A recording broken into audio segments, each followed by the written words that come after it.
Good day. Please introduce yourself. Good morning, ma'am. I'm Ana Rose Poblacion, 36 years old, married, and I have 3 sons, ages 6, 3, and 1. I live at Barangay Iniligan, Badyangan, Iloilo. I have 5 brothers and 2 sisters. I am the 7th member of the family. I am a vocational graduate of massage therapist. Okay, so you have 3 children, right? Yes, ma'am. Okay, so are you the one who's taking care of your children since Yes, birth? ma'am.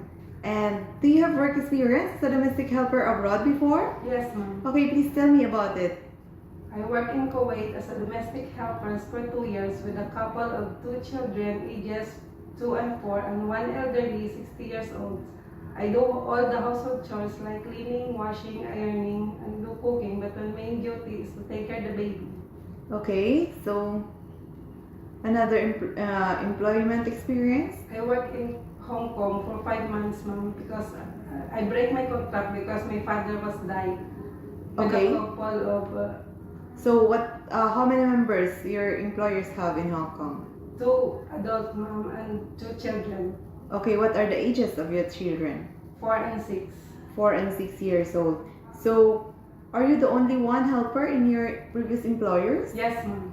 And so, are you also the one who's taking care of the children? Yes, ma'am. And are you willing to take care again the kids in Hong Kong? Yes, ma'am. And so, how would you describe your previous employers? Are they good to you?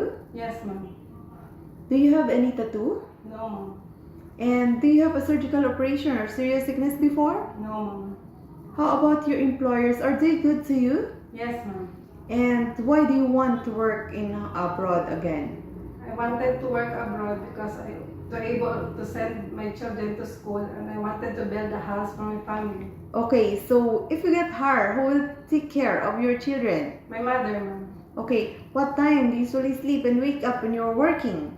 I usually sleep at 10 p.m. ma'am, after my work is done, and I wake up 5 a.m. in the morning. Okay, in Hong Kong, kids are super active and sometimes they tend to be out of control. How will you control your temper? I will be more patient to them, ma'am, and understanding. Okay, if you're homesick, what would you do? I will focus my work and remind myself that I need this job for my family. Do you have allergy to a certain food? No, ma'am. Do you accept no day off but to be paid instead by your employer? Yes, ma'am. And when you visited the parents, relatives, and friends of your employer, will you help and do the housework there? Yes, ma'am. Okay, and can you promise not to lend money in Hong Kong? Yes, ma'am. And are you scared of dogs and cats? No, ma'am. Are you willing to share room with the kids or elders? Yes, ma'am. And what will you do if the baby is sick? First, ma'am, I will check the temperature. And if the baby is sick, I will call my employer. Do you smoke and drink alcohol? No, ma'am. Do you promise not to use your cell phone during working hour? Yes, ma'am. And do you promise to finish your contract with your employer? Yes, ma'am. And I'm willing to extend my contract as long as my employer needs me. Okay, so can you sing a nursery song? Yes, ma'am. Okay, please give me example. Johnny, Johnny, yes, Papa. Eating sugar, no, Papa. Telling lies, no, Papa. Open your mouth, ha, ha, ha. Okay, so are you a happy person? Yes, ma'am. Okay, so can you please say a short message to your future employer? Good day, ma'am and sir. I hope you will select me as your helper. I am hardworking and honest and responsible person, ma'am. I will do all my best to serve your family, ma'am. Thank you, ma'am and sir. Okay, that's all for today and God bless.